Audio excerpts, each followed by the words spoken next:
안녕하세요. 키우다 김 대표입니다. 오늘은 제가 작년 이맘때 각종 설명회를 돌아다니면서 발표했던 시장 전망에 대한 자료들을 보면서 그때 그 예측이 잘 맞았는지, 그리고 현재 상황은 어떤지, 그리고 그 대안은 무엇인지에 대해서 이야기를 해보려고 합니다. 보시다 보면은 남들 5천만 원 벌 때 18억 번 내용, 이런 것들이 설명이 되니까요.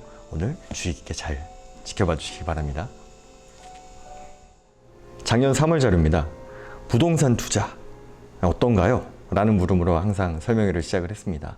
그때 사항들을 설명회를 참석하시는 분들이 어떻게 느끼고 있는지 제가 여쭤봤었던 거거든요.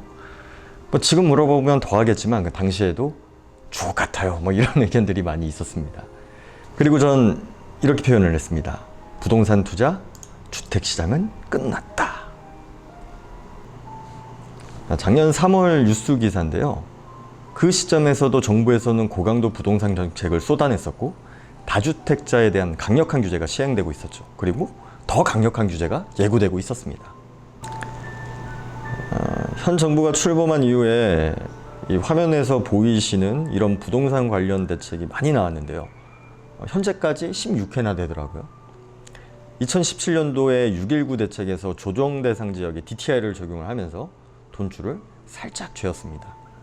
했더니 별거 아니네 이러면서 가격이 더 올랐었죠.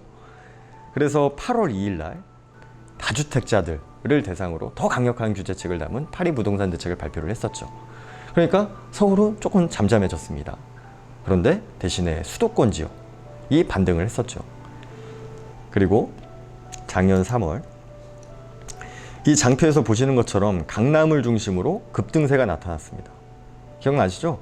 똘똘한 한 채. 거기에 이 마용성까지 가세를 했었죠. 가세라고 하긴 좀 그렇죠. 중심이라고 해야 될까요? 저희 어머니께서 용산에서 지금 중개사무소를 하고 계신데 당시에 국토부와 서울시에서 특히 박원순 시장님께서 본인이 집값을 다 올려놓고 중개사무소를 단속한다면서 막 난리가 났었죠. 그래도 다들 문 닫고 불 끄고 계약 쓰고 그랬다고 하더라고요. 돈이 된다는 분위기가 대세라고 느껴지면 너도 나도 굴라왕처럼 달려들게 돼 있는 게 이 시장 논리죠. 전 당시에 이제 주택시장은 막장이니까 다른 쪽으로 눈을 돌려야 된다 이런 얘기를 계속 드렸었습니다.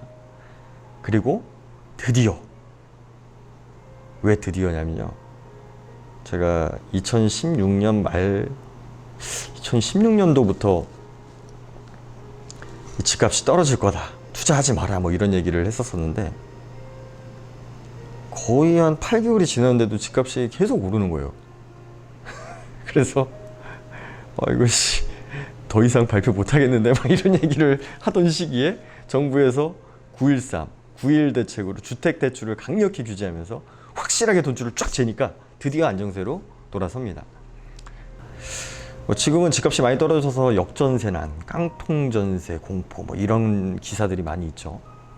그래도 1년을 놓고 보면 지난해 전국 주택가격은 1.1% 올랐습니다. 근데 1.1% 오른 것도 이 지방주택이 많이 하락세가 있어서 그렇지 서울만 놓고 보면은 주택은 6.2%, 아파트는 8.2%나 올랐어요. 가격은 올랐는데 담보대출 비율이 줄어버리니까 이제는 돈이 부족한 사람은 돈이 없어서 못 사고, 돈이 많은 사람은 살 사람들이 줄어드니까 투자 가치가 없고 또 종부세, 리스크들이 많아지니까 안 사고, 그러니까 이제 드디어 거래가 줄었죠.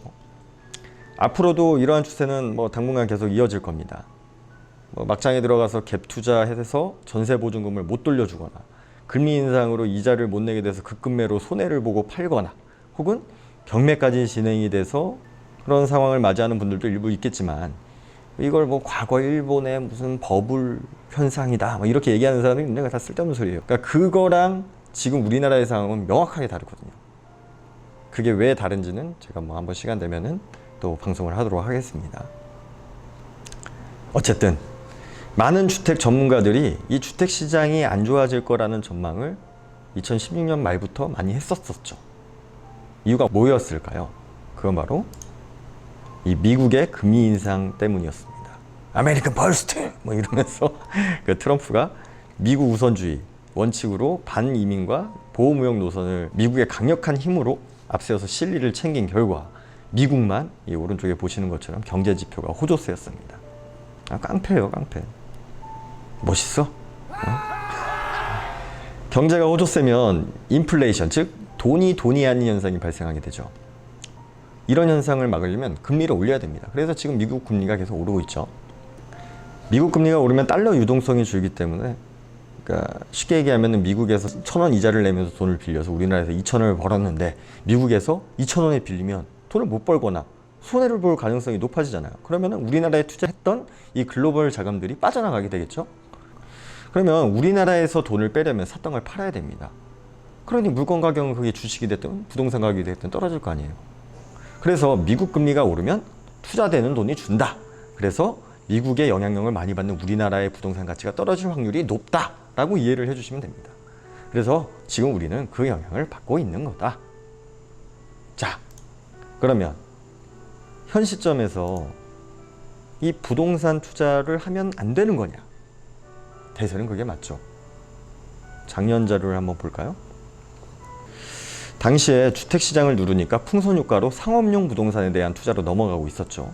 거래 건수가 최다. 꼬마 빌딩이 씨가 마를 정도였으니까요.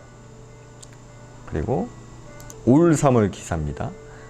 상가 임대 수익률 악화. 당연하죠. 그동안 많이 팔렸으니까 매매가가 올랐을 거 아니에요. 근데 임대료는 그대로입니다.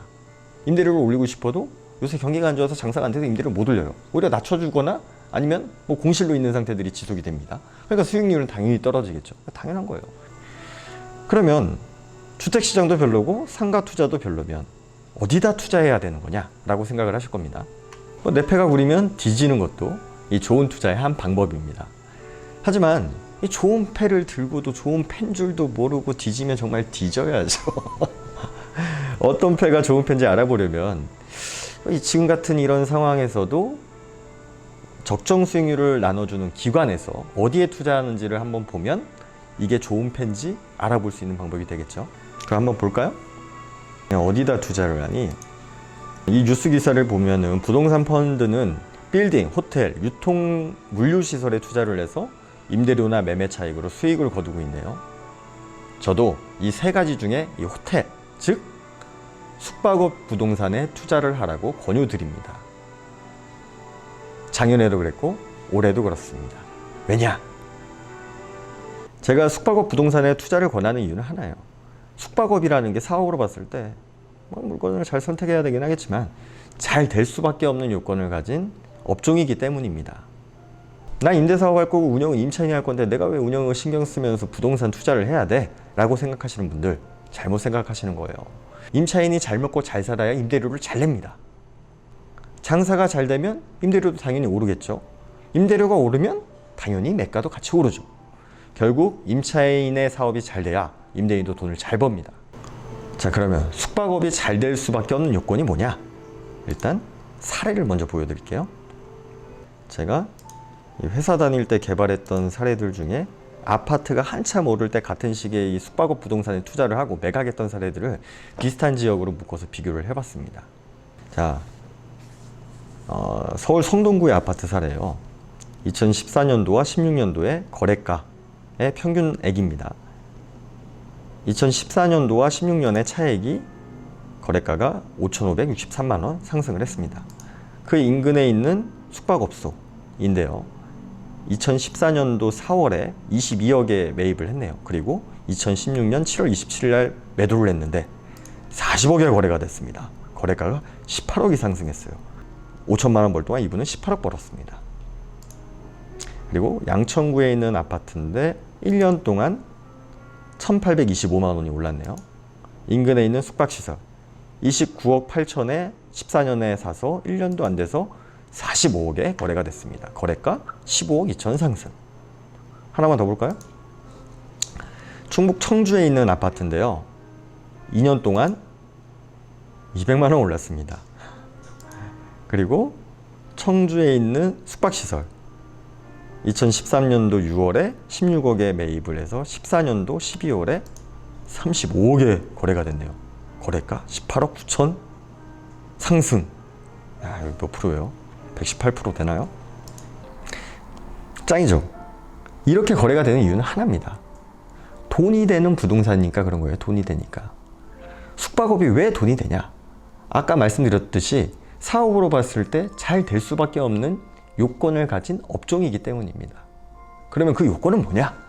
그거는 제가 다음 시간에 이어서 아주 자세히 설명해 드릴 겁니다. 아주 깜짝 놀라실 겁니다.